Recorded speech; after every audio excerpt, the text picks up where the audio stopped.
So, yeah. Okay, cool. So today I'm going to be talking about the marketing and how to do that with your tech skills in the current new normal that we live in. Before I get into that, my name is Candice. I am a human. I am a cat human. I love my cats. I literally live for them. I also crochet. I'm wearing one of my makes there, but I actually like my favorite things to crochet is like Pickle Rick, Pokemon, that kind of thing. So I'm very much in all my friends are devs, let me put it that way. I've also represented South Africa for dodgeball, so if you did have tomatoes, I was prepared, just so you know. And as a human being, I really, really value community and empathy. Like that is like two of my most strongly held values.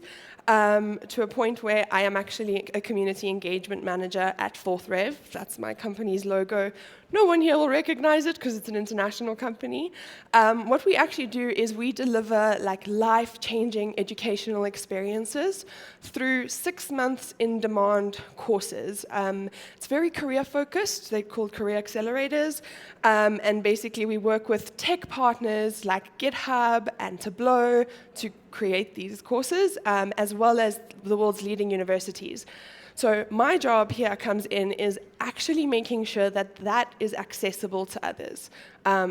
With my community building, I spend a lot of time helping others build their personal brands within the community to lock in a career, or their career, or a job, or anything to that effect. Also, I am this is the second time I'm speaking technically. I spoke in Cape Town, but this is my home city, so I'm very happy to be home and comfortable here in Joburg. But if I do get too fast, people in the front, please just like, whoa, slow me down. I can get quite excited. Okay, cool. So for today, what we're going to be talking about is what the fuck is marketing and why should you care? It's a very broad topic, so yes. Then we'll jump into the more specific personal branding. What is personal branding and how can you build your personal brand? So I am going to ask you to please take out your cell phones. We will be using Slido in this presentation. You can just join at slido.com. The room name is up there. Oh, sorry, there. Clearly, I didn't update my slides. Okay, cool. So what the fuck is marketing? And how did I get into it? So, really weird story. I actually started off teaching English online. I did a BA. I didn't know what to study. I mean, what career to do after that. So, you go teach. And I loved it, but got really bored singing ABCs to 4-year-olds most of the time, and quickly moved into creating the courses that I was writing. From there, I actually got hired at OfferZen, which all of you probably know. I see many OfferZen shirts. And I worked there as a source editor, where I helped lots of people write about what they did. And also, it's kind of like full startup mode. I ended up leaving there as a conference producer. So I don't know how that kind of happened, but I ended up just getting into the community space there, and I worked with a bunch of startups and nonprofits over the past 2 years to really help them figure out what is brand. And what I've noticed specifically is there's no such thing as B2C or B2B anymore. It is brand to community. You have to have empathy as an individual. You have to have empathy as a company. You have to have empathy just when you're engaging with people in the online space. It's so important. Okay, so why should you care about marketing? Firstly, developers are in a very, very unique position. You guys have amazing skill sets that marketers would be jealous of, that many marketers I know work years and years and years to get the same sort of skills that you have. It's mind-boggling. Secondly, I am also very aware that this field is very plagued by imposter syndrome. Now, I've seen many nods in the audience.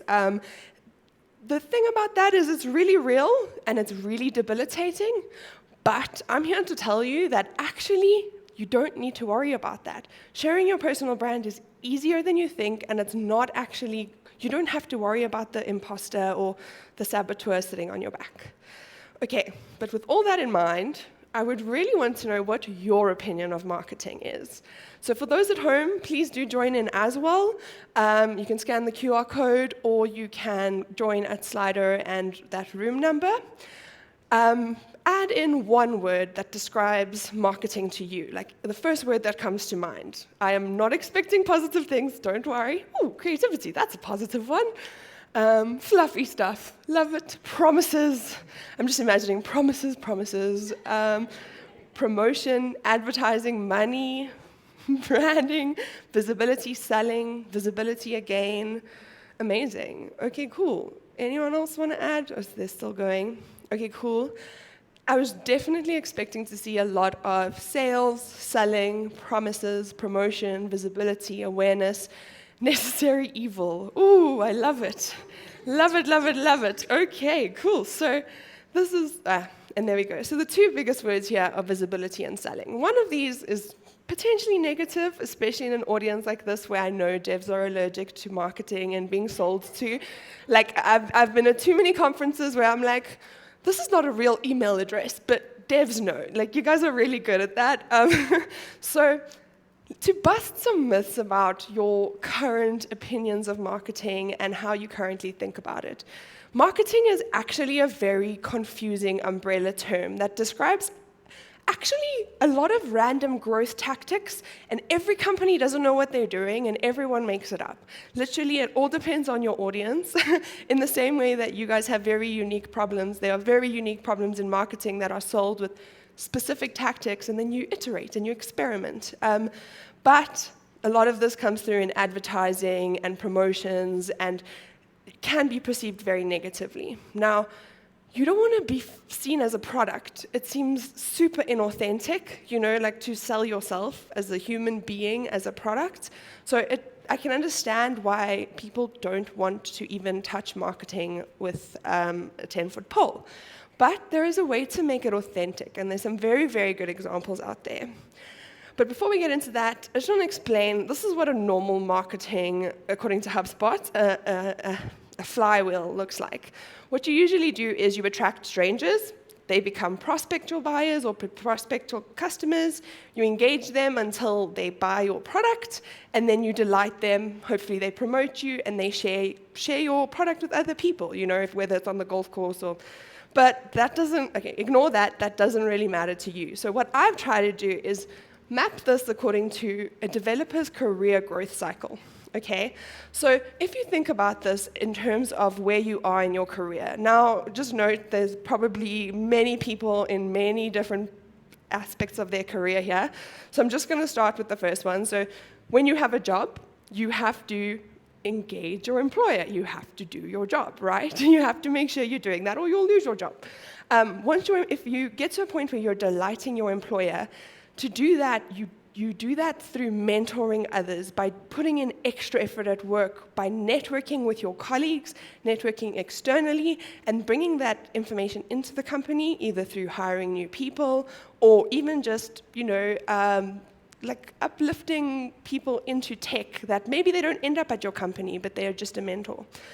And then the next sphere where you focus more on strangers, which is kind of where I am today, if you're kind of looking for opportunities, it doesn't always have to be a job, but if you're looking for a speaking opportunity, or if you want to become a volunteer at any organization, you really want to be able to share your skills in a way that people understand and can digest.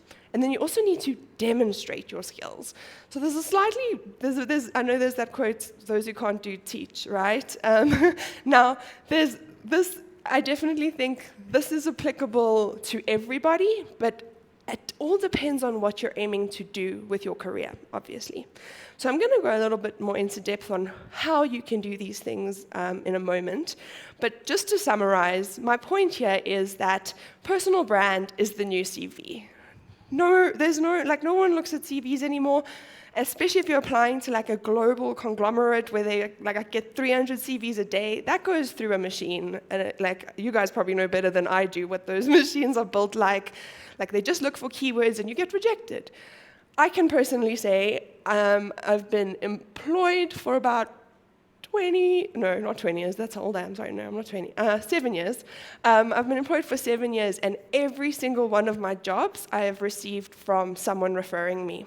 Not once has my CV been accepted, and that makes me really sad, but it's true. My personal brand actually goes ahead of me in the room when I'm not there. It speaks for me. So that's what you want to do in a space like this where you're not online all the time.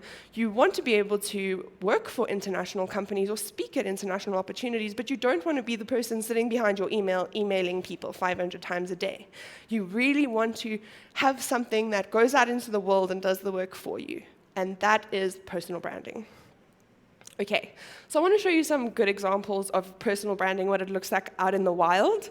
So I don't know if you know Krishnan, but she's currently a senior software engineer at Apollo. She's also a keynote speaker and has spoken at multiple conferences across the world. My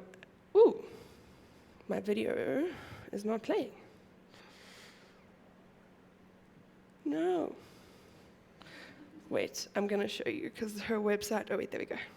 Okay, so she is a JavaScript developer, and you can see here whenever it loads, technical difficulties. Okay, so basically what she has done is she has built a website. Instead of having you actually can't find her on LinkedIn, you can't find her on many things, but you can contact her on her website through those platforms. She's actually coded a really cool JavaScript piece into her website. For me, that was like, oh my gosh, that is so cool. I've never seen a website do that. You can see all her talks are listed here and linked, and she uses JavaScript in all of her presentations. She doesn't use slides at all, so everything is coded. Then here you can see here's her actual CV with just a little line of, this is what I've done here, and it really shows people a good taste of what she's done and a way you can get hold of her. I don't know if you noticed at the end there, but she actually has very non-traditional means of getting hold of a developer. I mean, maybe for you it's traditional, but from a CV perspective, like there's no cell phone number there, or like there's an email, but it's not her email, it's her business email.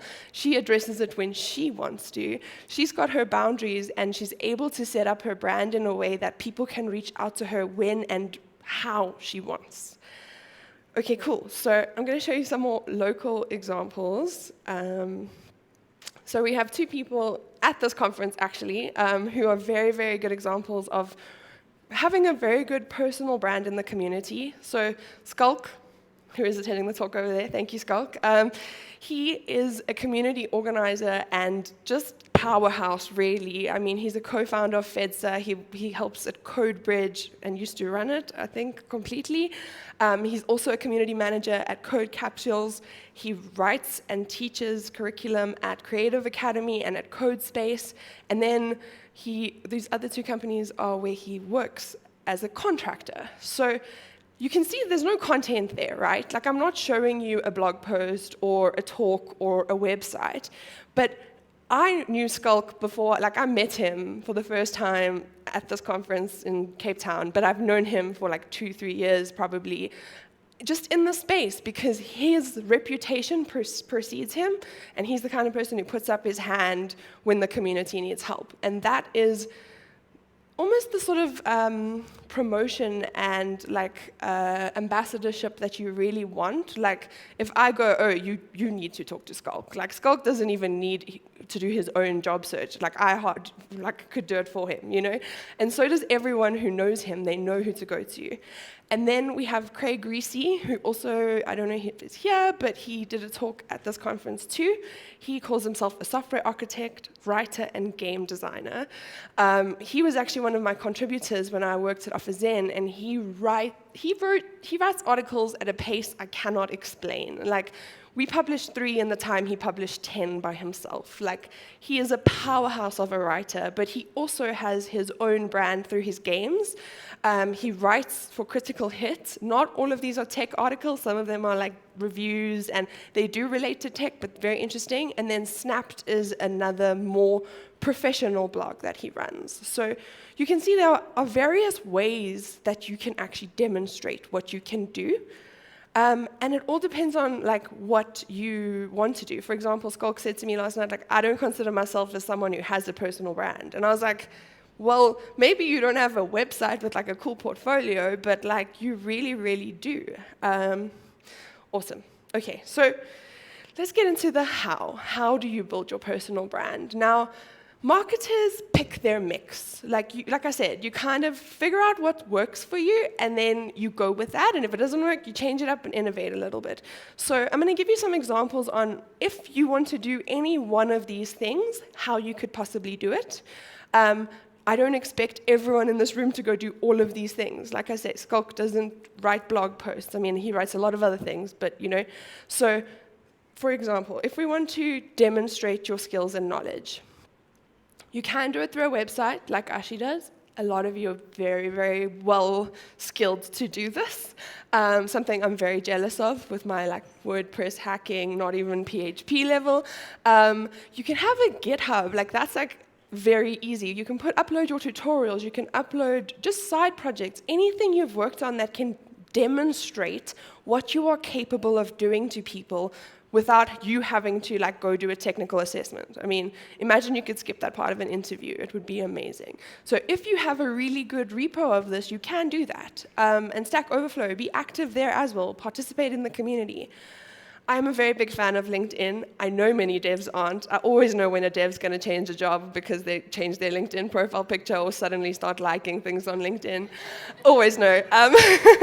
But there's this amazing section that I'm not sure you're aware of, and you can ask for recommendations from people. Now, I know in your CV you usually get references, and you get people to, you know, like phone them, and you hope to all hell that they say something nice about you. But on my LinkedIn page, I think I've only got about 10 right now, but I have like CTOs and CEOs of companies literally writing paragraphs about how amazing and easy it was to work with me. And literally, I just have to send that to people, and they don't even phone my references. None of my references have been checked in like 4 years. So if you can literally just put that in a place, even if it's on your website, you know, like have a little place for quotes or testimonials of what it's like to work with you, and people will want to work with you, surprisingly. Okay, cool. Then sharing your skills and knowledge. So speaking opportunities. This is where the imposter syndrome comes in. Personally, I feel I've always felt a bit like a hypocrite because this is my first time this side of the speaking stage, and I've helped a lot of speakers, like many, many speakers, and I'm always like, nah, it's not a problem. But when I started this presentation, the imposter syndrome just like crushed me. And then I was thinking about it last night, and what I could say to that point is, like, I don't know if you guys saw Caden DeWitt's talk. He's 15 years old. 15 years old, here at DevConf.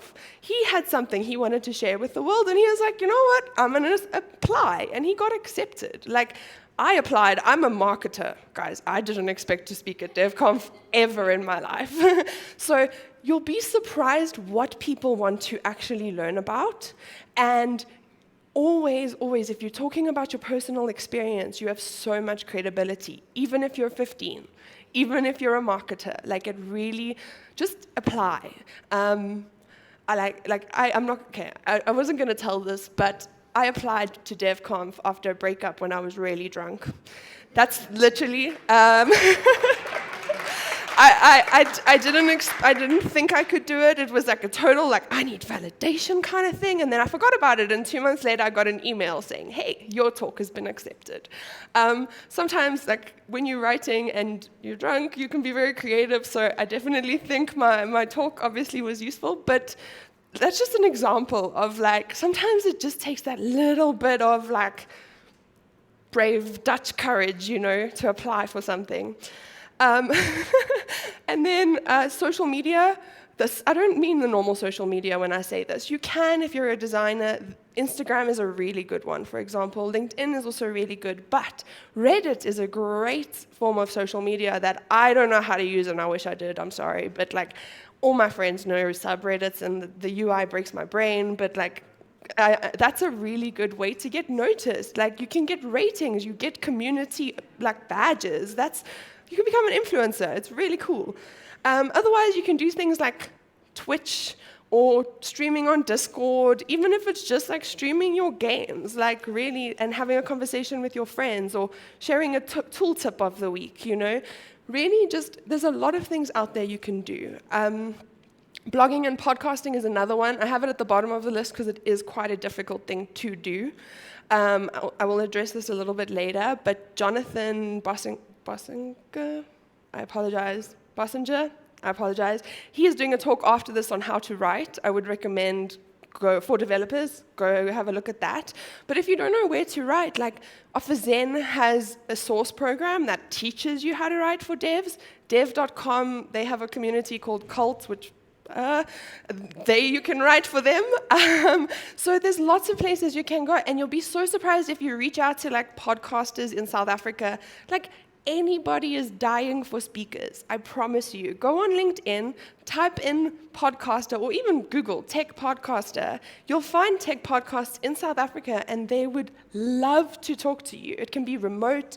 These things don't always have to be in person anymore. That is the real cool thing, and even internationally. Then doing your job. Now, I can't give you much advice, and I'm not going to try. But I must say, I went to Wagner's talk earlier about community, and he spoke about how a team is a community. And I really think that in the jobs I've been retrenched in the past, and it was hard, rough, COVID, event planning, not great.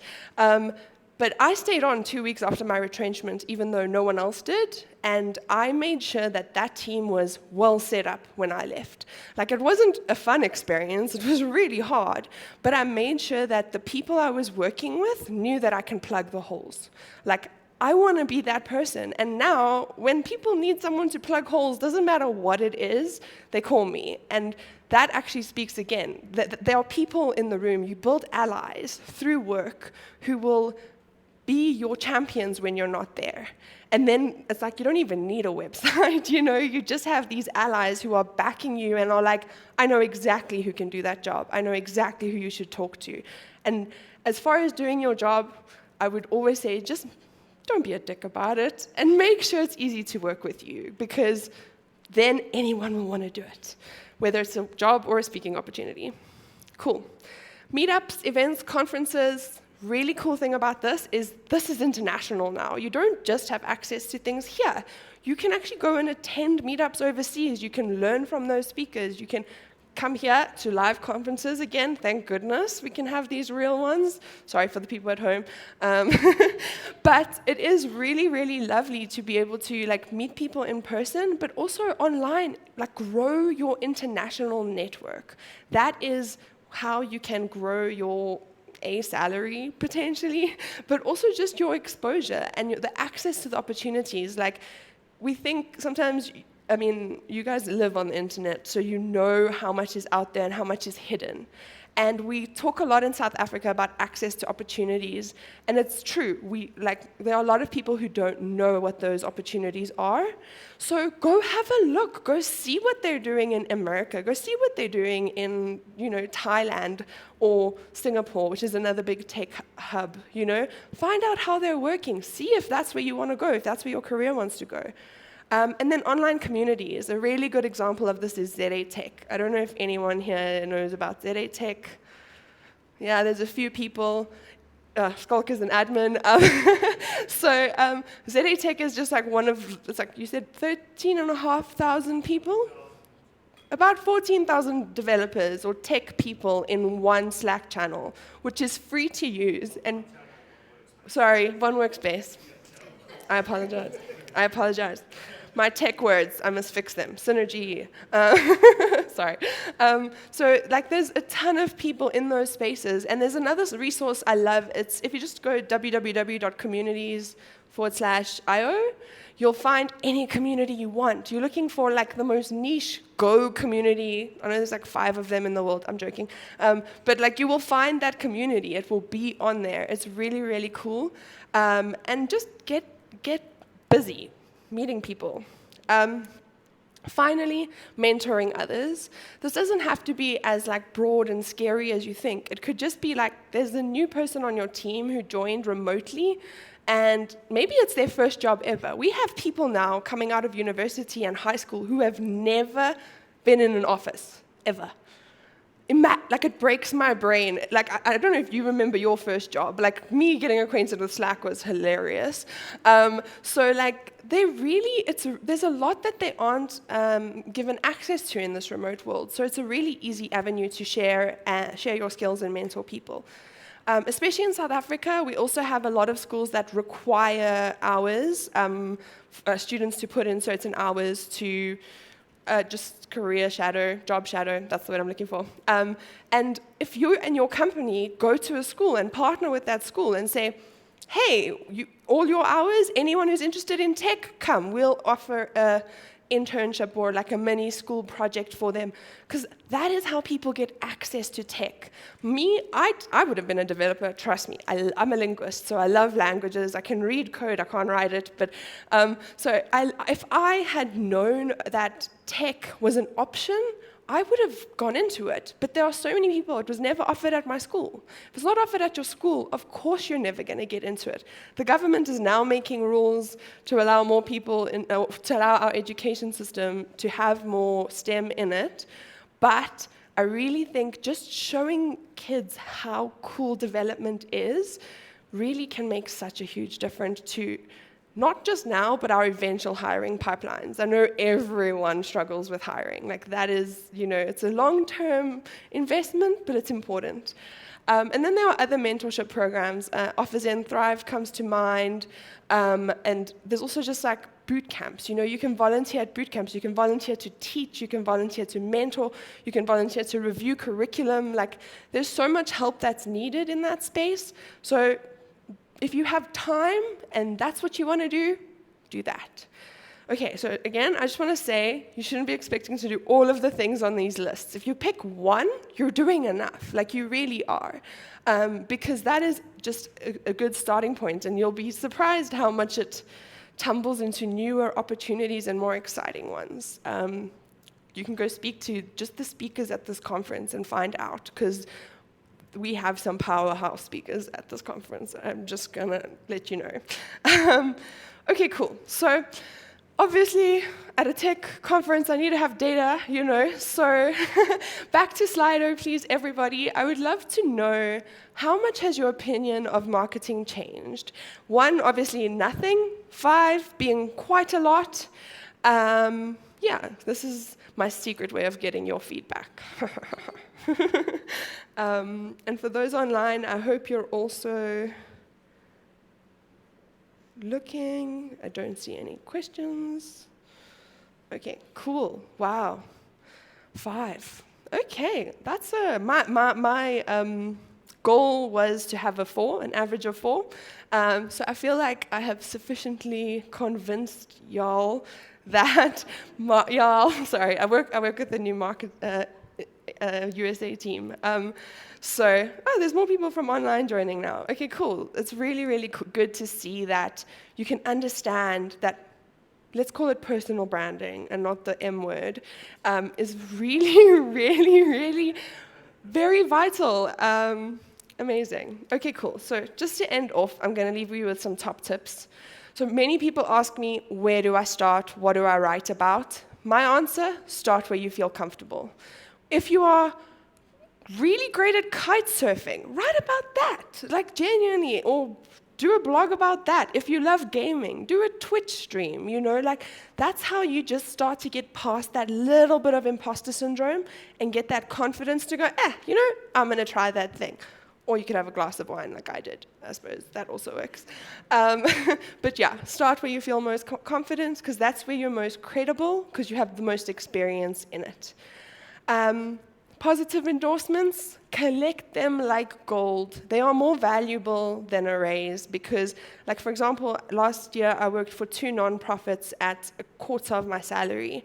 And it was okay because I knew I was growing in my skills, and I was networking. That for me is my most, I believe it's not what you know, it's who you know. So networking for me, if you have people in your corner who go out into the world and sing your praises and you can sit on your bed and watch Netflix, why not? Okay, cool. And because we're in a remote world now, a digital presence is not optional, unfortunately. Like, if you want those opportunities, you can be off the grid, and there are ways of doing it in a private fashion, which you guys will probably know better than me. But you do have to have some sort of way of demonstrating and sharing your skills online to be able to lock in opportunities that are not just subpar. If you are going for those great opportunities, this is what you want to have, is some sort of digital presence. And like I said, you guys are like, I'm jealous. I wish I could like whip up a website or like, you know, even just like a JavaScript. My ex once wrote me a poem in a website. I was like, oh, that's so cute. I wish I could do that, you know. Probably, you know, but the point is that the skills are already here, the knowledge is already here, and don't let the imposter make you think that you can't, because, yeah, you're stronger than that. Awesome. So, thank you everybody for listening to my talk. I really appreciate it. If you'd like to follow me on LinkedIn, you can scan my QR code there. I'm quite a fan of those. Otherwise, you can just look for me on LinkedIn or come find me later and we can have a chat. Always happy to chat about anything, really. If you're building a community, if you want to write, if you want to just network, pop me a message. Super happy to do it. And then finally, I just have to say a big thank you to my friend Jamiro Emming. He designed these amazing slides. He is a freelancer, so if anyone is looking for design assistance, there we go, personal branding right there. So yeah, that is me. Thank you very much.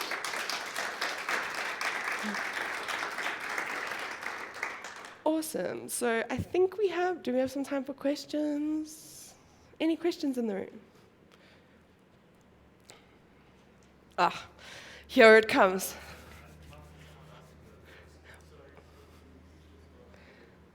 The mic. Ooh.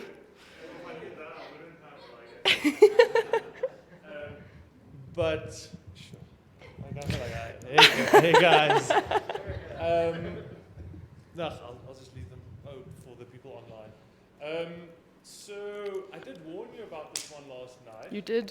So I think it's kind of a tough one to just drop on someone in the moment. So last night at the speaker dinner, I kind of said I'm going to ask this question because I think it's a hard one. So I think so first of all, so I also run something called Front-End Development South Africa. If anyone is looking at extending their kind of personal brand, we are always looking for speakers. If anyone has anything cool they want to share about front-end, no matter what level you're at, come chat to me. Yeah, we do online events, so you don't even need to be in any specific location.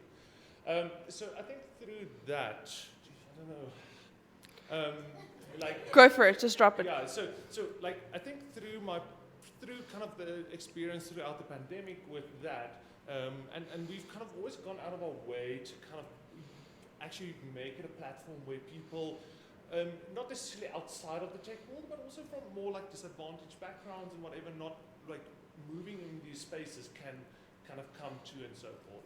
And we definitely saw a decline in that in the move to online. And I think also during the pandemic, I was also kind of doing mentor work at a place called Codex. So I was kind of doing mentoring for a lot of people who also, once again, from like disadvantaged backgrounds and so forth. And can you just talk more in the mic? I'm hello. getting some. Yeah. So that was also a very formative experience to me, because I just came face to face with just like how privileged I am in terms of having access to all these spaces where I can, even if I'm not deliberately building like a kind of a brand, just be present. And like, so my question is, you know, I think there was already pre-pandemic and pre-remote and all of that, kind of a big divide in terms of access to these spaces.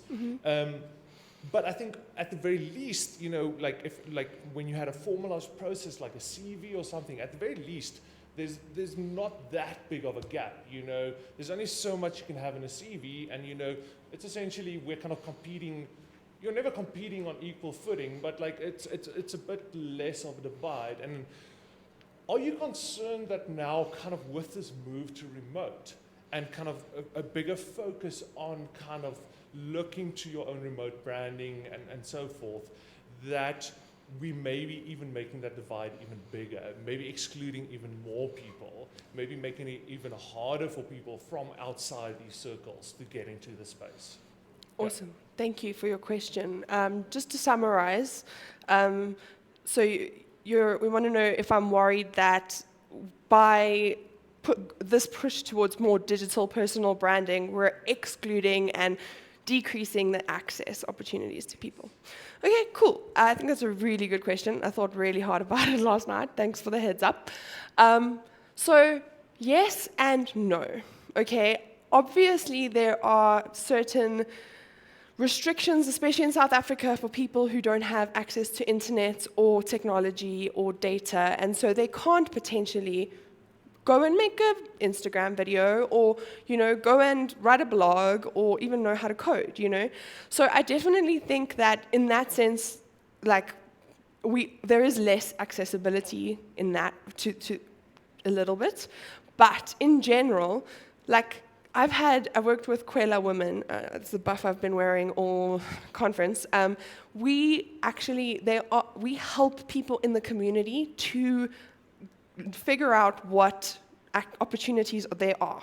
So firstly, it's about finding out what opportunities are there, and then when you know what opportunities there are, what do you need to fulfill them, So, for example, if it means a speaking opportunity or recording a video, it's like, okay, cool, so do you actually need to have the best camera to be an influencer?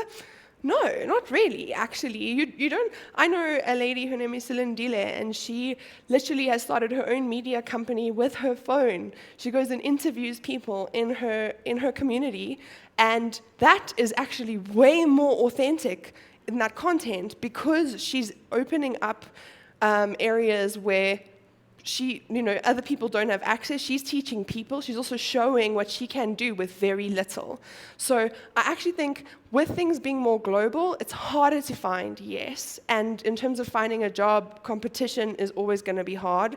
So I think the thing is you have to figure out a way to make yourself presentable regardless of what you have open to you. I think it's unfair. Obviously, it's the nature of life. There are people with more opportunities and people with not. That is just bigger now because it's a global market. So it's not like it's different. It's just when I find someone, especially from an underprivileged background, when they're hungry and they really, really want to learn, they find a way. They find the people, they figure out what they need to learn and how to get there.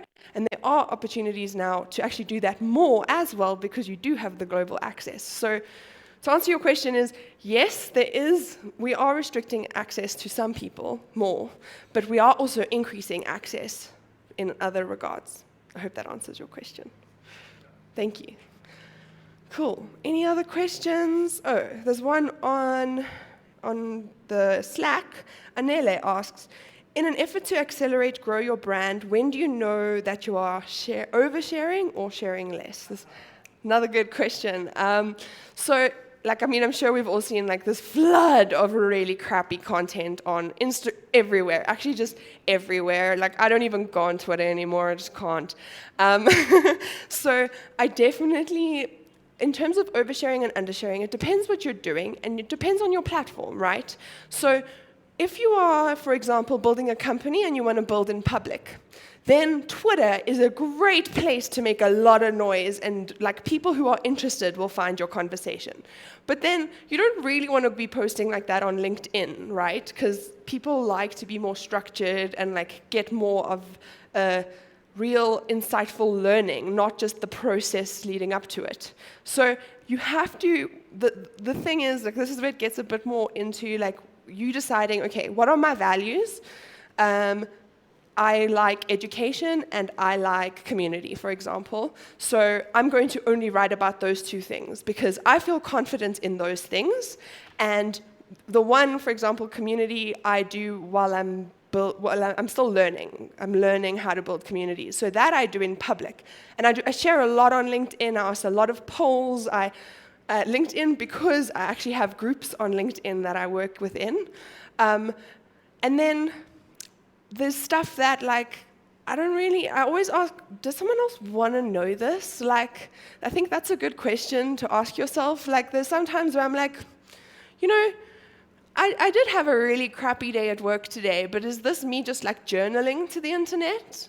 Then maybe I should be journaling, like then you journal. Like, it doesn't mean you stop writing content or stop practicing making content, but if you're unsure, you don't have to publish it. You can just write it, create it, go through the effort of practicing.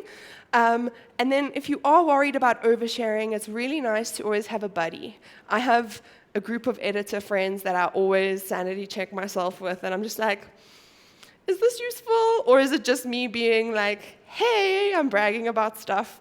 And they help me check myself. So again, choose your channels clearly, and make sure you have a clear goal as to why you're posting that thing, right? Like, if you want to share what you've done, cool, that's a great way, it's a good reason to share something.